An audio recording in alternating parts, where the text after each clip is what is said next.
Welcome to Influential Entrepreneurs, bringing you interviews with elite business leaders and experts, sharing tips and strategies for elevating your business to the next level. Here's your host, Mike Saunders. Hello and welcome to this episode of Influential Entrepreneurs. This is Mike Saunders, the Authority Positioning Coach. Today we have with us business and life management coach, Joel Gandara. Joel, welcome to the program. Hey, Mike, thanks for having me. You are welcome. I'm looking forward to talking with you because I always love learning from other people, learning from their journey and their experiences. So bring us up to speed on your background and what has your entrepreneurial journey looked like. Sure. So got to this country when I was 4.5 years old on a boat, leaving communism in Cuba, made it to the United States, and started hustling pretty quickly. By fourth grade, I realized I was an entrepreneur. I did not know that word yet. Yep. And I started selling trading cards, chocolates, anything I can do to make money. And in fourth grade, my best month, or my average really, was about $40 a month in profit. And that got me started and really appreciating entrepreneurship. Fast forward a lot of years, and I did things like go to garage sales and buy stuff, take it to the flea market, just hustling. And that got me to find a niche, kind of. I found someone selling underwear once in a garage sale, brand new samples. I bought them all, took them to the flea market. And again, I'll fast forward another many years. And now I own, I think we're at 18 apparel brands, like registered brands that we manufacture of underwear, swimwear, athletic apparel, and own a fulfillment center where we fulfill for all of our websites, but as well as other people who have apparel companies or any product company. They're not, they could be anything, cups, shoes, whatever it is, we can fulfill it out of our warehouse. And because I've grown that with teams that have been fantastic people who are better than me at what I've done, it allowed me to get my foot off the accelerator personally and not be stuck in the day-to-day. So that allowed me to now work maybe 12 hours a week, and most of that is done coaching now. And it's coaching entrepreneurs and helping them fulfill the things that they say they've wanted to do for many years, and now I get to help them do that. I love that story, and something just, how when you talk about something, one person gets one thing out of it and another person gets something totally different. Kind of like the old, proverb or story about the blind people from India that were blind and they're touching an elephant, and one guy's like, oh, this is a brick wall because he's touching the side, and the other guy's like, no, it's a fire hose because he's touching the tail. And it was the same thing as the elephant. Here's something that jumped out at me when you were mentioning that. When you came to this country, you used the H word, hustle. And I would say to you that is something, or I would ask of you, do you agree that that's something ingrained in people that then just needs to flourish? Because here's why I'm thinking that. There are many people in every country, especially in the United States, that they just kind of sit around and let the government take care of them or let other people take care of them, and they do the minimum to quote-unquote get by.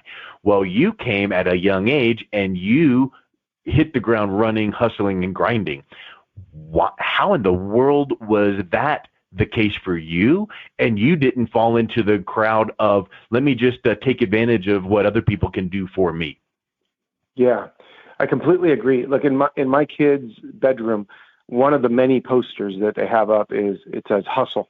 Underneath it says verb, and then number one, the most important word ever. So I try to instill that in my kids. I'm hoping they're born with it, but whatever it is, I want to nurture it if they are born with it, or get it in there if they're not born with it. But for me, I think it was a combination of type A personality and ADHD, which is one of my superpowers. I have to keep moving, and I think really fast, and I have to do a lot of good things.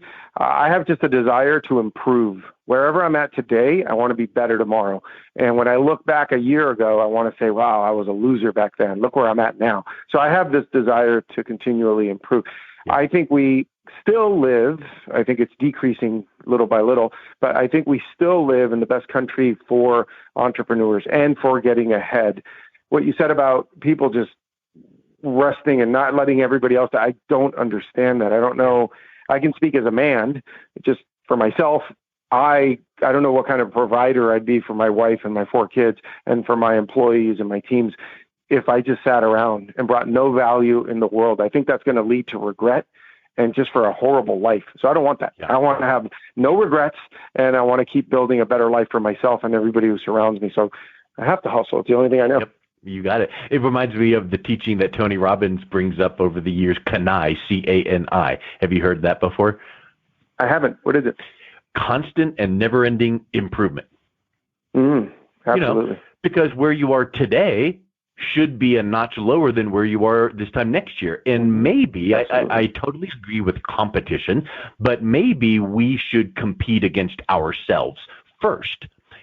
Because if I see where I ended the year and I make the goal of being whatever percent, 5, 10, 100, whatever percent better next year, I'm competing against myself. Now, yes, if we have competitors, we should be competitive and do competitive analysis. And yeah, I get that.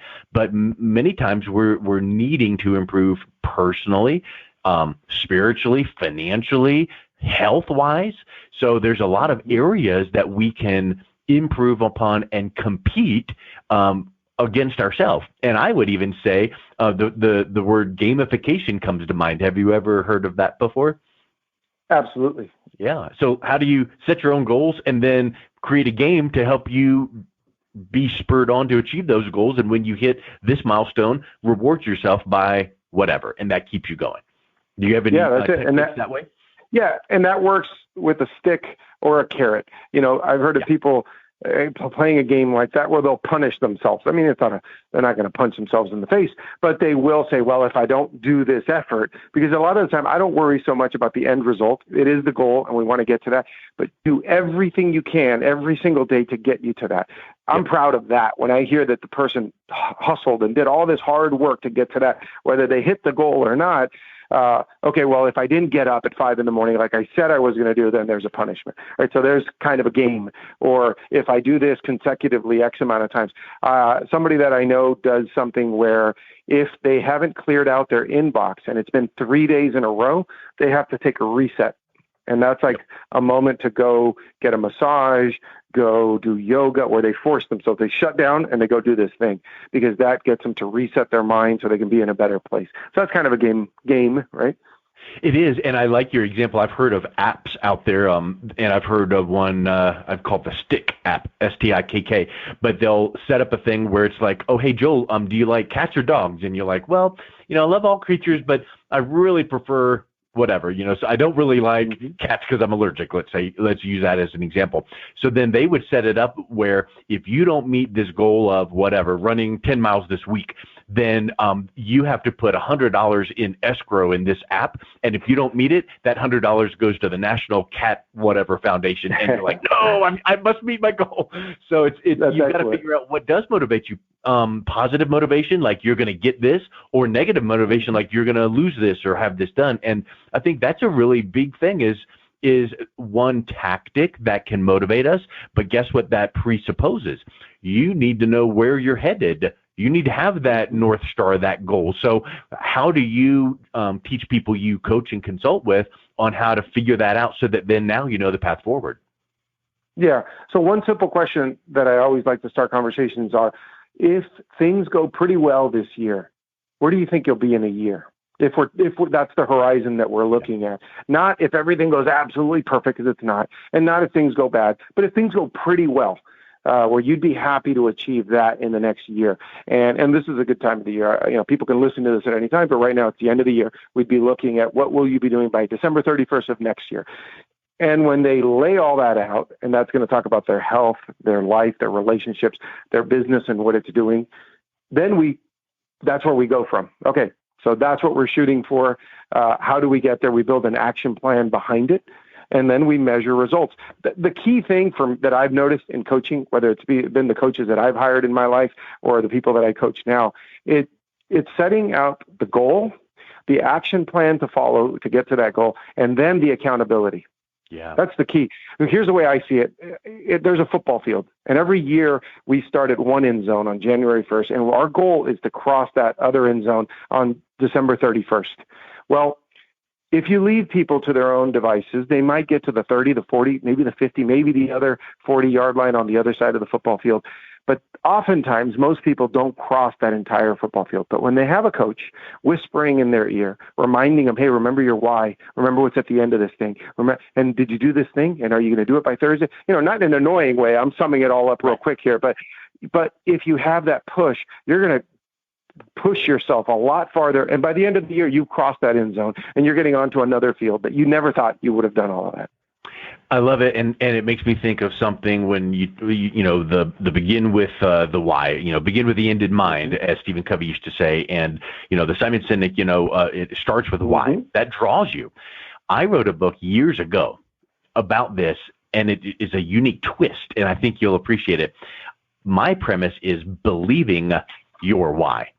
So you might write down on a piece of paper, my why is, and here's my goal of, and it's so unattainable because you've set that goal so far out of reach. Maybe you made 200,000 last year, and now your goal this year is 10 million.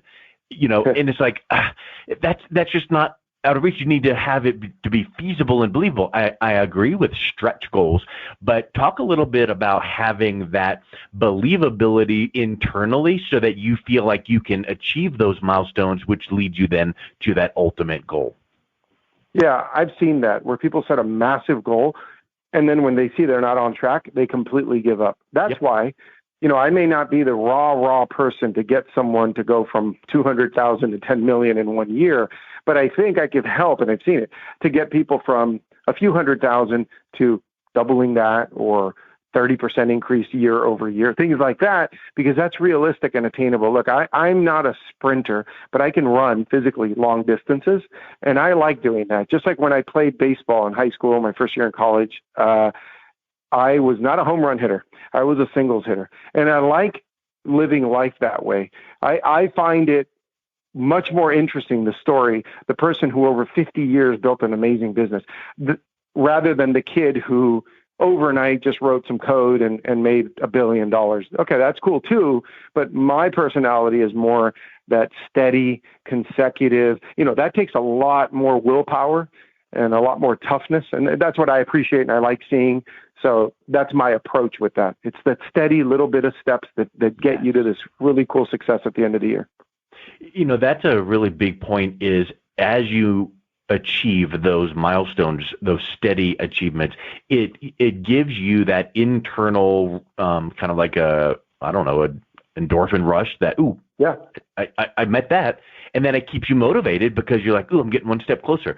Because if the goal is too big, or you have these too big milestones, then it's like, it's out of reach. That's why I've seen a lot of compression of the year's goals, the 12-week year. You've seen that out there. It's like, let's focus on just the next 90-day sprint, or just focus on this month. What can you do? Because then you can achieve that next step and that next step. Otherwise, the whole project feels like it's horrendously overwhelming. Right. It's too big. Look, yesterday I had two things come up in my calendar for one specific coaching client. And one was for him to ask somebody that he needed to ask something big. It was a big ask of a mentor of his, and he hadn't done it. The other one was to deadlift 450 pounds. So we set them both in the calendar for the same day 2 weeks ago. And by this date, he had to make an attempt at both of these. Well, bad news, deadlift, he didn't make it. He sent me the video. That's fine. He wasn't able to deadlift 450 pounds. Yeah. He got pretty close. He'll probably do that in the next 2 weeks or so. But he was putting it off because he didn't know if he could do it. Well, guess what? He tried it. Now he knows he can't do it today, but he will. And now he said he learned some techniques from it, what he was doing wrong from watching the video. The other, that ask that he had to make of his mentor, which he kept putting off because he didn't know if he could ask this, he did it, and it turned out a tremendous result. The mentor now wants to hire his company to do some things for him. Turns out amazing. But it was just that. It was that he had to have this little success. He may have just kept putting it off because it was either too big or too small. I don't know what he thought, but it was just asking someone and just trying this physical feat. And both of them, at the end of the day, he thanked me for the eye opener. All he had to do was try this one thing and ask this one thing. That's it. So I like those little things that do, success breeds success. You succeeded at one of those. You learned from the other one. Keep going. What's next? Yep. So what's your typical client look like? What are they needing from you? And if they were listening to this and they heard, if you're struggling with, or if you need help, getting to this level, here's where Joel can help. Sure. So they've all varied. They've all been entrepreneurs. They all are entrepreneurs, but they all have different needs. But here's the thing. All of them, I think, hire me to help them with their business. They like my story. They like that at 39, I retired with a seven-figure income and not having to work in that business anymore, even though I still own it by myself. But I have great teams that run it. So they like that story. They go, I've been working too much. I got to get myself out of the way. I got to get out of the weeds and grow my business so I can really be a business owner and not an employee of my company. So that's why they hire me. But what I notice, what they tell me that comes out of it is a little bit more than that. Yes, those sort of things start happening. It never ends, but those things start happening. Their business picks up. They're enjoying life more. But we also talk a lot about where are your relationships. It's a very holistic approach in the sense that we talk about exercise, the way they're eating. I'm not a coach in any of those one things, but this is how I live my life. I exercise every day. I eat properly. I have a great relationship with my family, my wife, everybody. So those are the things that we work on. Now, I'll give you a quick story of an example. I had a friend for 6 years, very successful business owner, service company, doing about 7 million top line. He was doing about $500,000 net profit. And for 6 years, he told me he wanted to buy out his partners because he wants to put the foot on the gas, but it was no fun that they get half the profits. And he told me that for 6 years. After 6 years, he hired me as his coach. And in month 5, we raised the money to buy out his partners. I happen to be the last investor in that group because I rounded it out by writing the check because he didn't hit the target. But he executed on it. He didn't do it for 6 years. The moment he got a coach, whether it's me or anyone else, it's just a good coach who can take you through the steps. He bought out the partners, and within a year of that, he just got an offer for $9.5 million from a private equity firm to buy out that business. He would have split that in half with those partners. He bought him out for a small percentage of that rate, of that valuation. Okay, so here's something interesting. I forget who is attributed to this quote, but I love quotes and sayings. When you pay attention.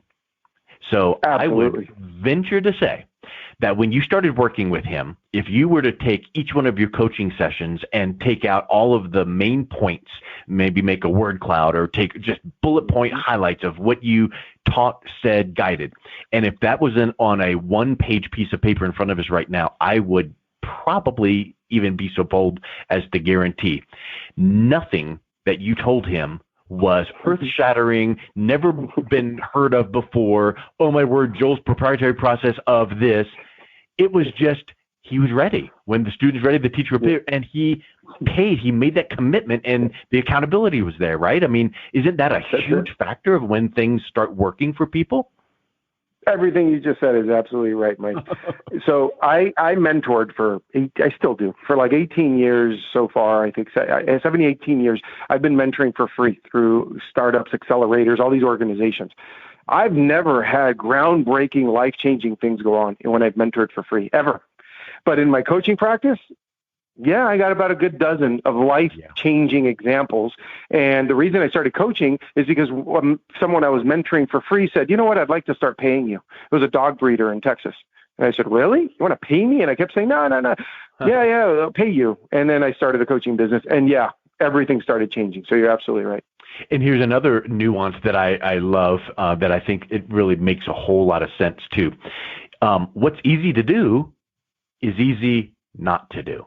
So you might be coaching a client going, oh, hey, what we need to do in your, dog breeding business is, and they might even say, that's so obvious, or do it, because what's easy to do is so easy not to do. And it's like, many times it's just the combination of this little easy thing and this obvious thing put in the right order, with the right intention, with the right tactic, and now it works.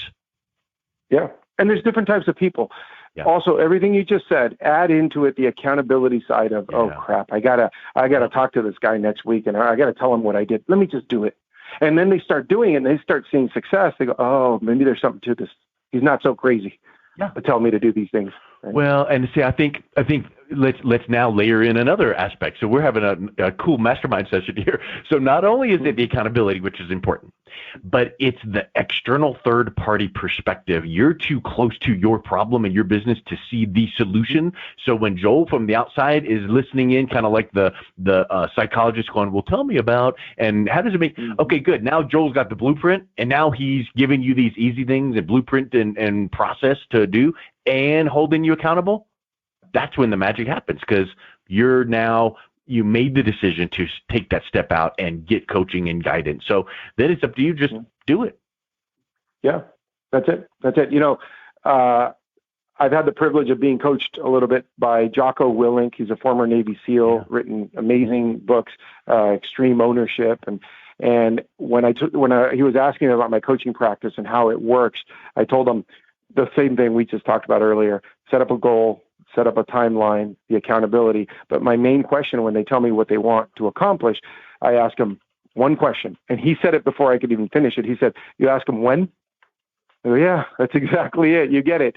It's when are you going to do this action? So I like to take a big, horrible task. It's a horrible, there's a monster I got to do. Perfect. Let's lay out the steps. What's step one? What's step two? And we spend 5 minutes writing those out. Okay, can you do step one by Thursday at 4:00?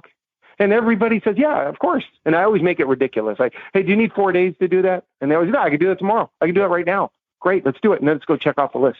But you put it on the calendar. Exactly. Right? I live with my calendar next to me all the time. We went from some PDF, here's what we should blueprint to boom. It's live on the calendar. And maybe it's like, I want to launch my event, my webinar, my whatever. Put it on the calendar. Okay, it's going to be March 31st. Okay, now we can start working backwards. But yeah, that's a really great point. Like, well, can you do it by? Yeah, I can. Put it on the calendar and put a reminder. Exactly. And the next thing is, and invite me to it. So my calendar has more things of my coaching clients than mine, but those are my cues that it pops up. I go, and I send a quick message and say, tell me about this.